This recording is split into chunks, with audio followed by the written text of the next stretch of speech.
In order to understand the poetic books of the Bible, let's place them within the bigger picture. The Bible tells us that God created mankind to have a loving relationship with Him. Sadly, mankind rebelled against God, resulting in misery and suffering.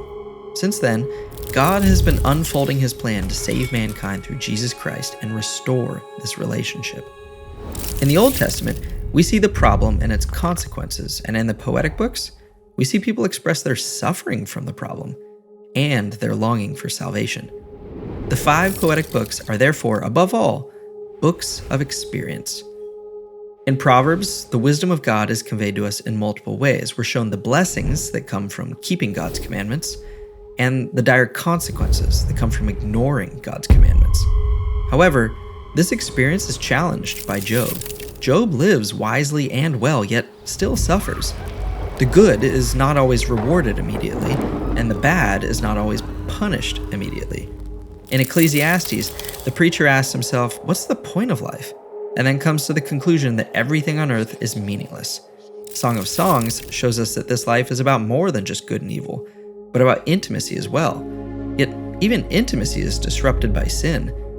And finally, Psalms offers a summary of all these human experiences with God.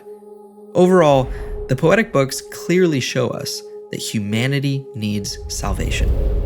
Proverbs seeks wisdom, Job seeks a friend, Ecclesiastes seeks fulfillment, and Song of Songs seeks intimacy.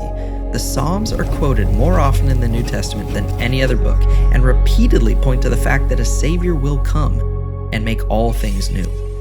The poetic books of the Bible offer a deep insight into the emotional life of humans. They describe our fears, our hopes, our questions, and our doubts. But they also give us hope, because they point to the one who wants to be our Savior in the midst of all this chaos. The God who hears us, comforts us, gives us wise counsel, and bestows His love. Have you ever laid out your problems before God? God is happy to listen to you. You don't need to hide your feelings.